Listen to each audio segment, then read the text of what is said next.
First here at 6, customers tell On Your Side they still have unfinished business with the closed affordable towing on Springfield's north side. Good evening, I'm Lisa Rose. And I'm Steve Grant. The company has been shut down for months after the owner went to prison, and more recently a big blaze could be seen across the city. Ashley Reynolds shares a frustrated customer's story trying to get answers. Well, you might remember Dennis Cleveland operated affordable towing in its multiple locations. Last fall, he was sentenced to 2 years in federal prison and in order to pay a more than $250,000 fine for violating the Clean Air Act.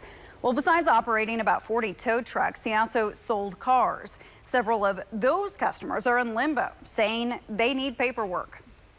You're stuck. I'm stuck, and I can't do a thing.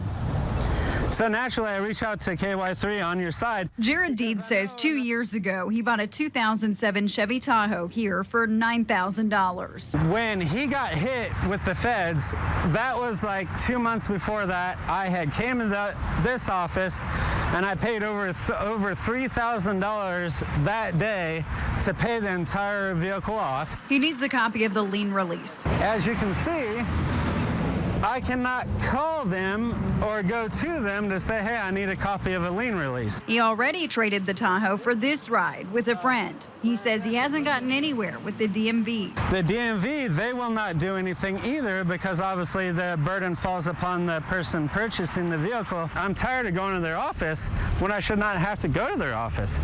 Yeah, I understand I dropped the paperwork. Nobody's denying that, but there should be a backup. He sent certified mail, but... And clearly, I mean, if you just take a peek, it's empty. If I've got to wait for 30 days and the vehicle is already sold, that's a problem.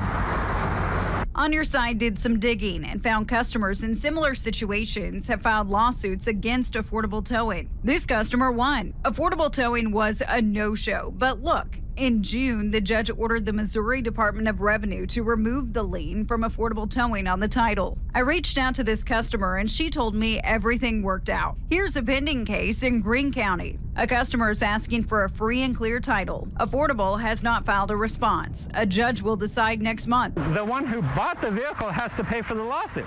That's not fair. Deed says he can't afford an attorney and just wants what's his. It's just an obvious. They should not require me to have to get a lawyer. Now, I sent DOR Deed's information. We'll let you know if this gets resolved. DOR also tells me Cleveland's wife is cooperating with investigators and has helped retrieve some paperwork. I reached out to her attorney and have not heard back.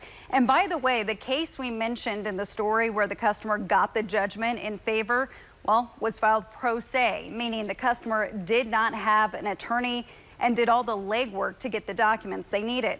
It took 6 months. Lisa? Thanks, Ashley.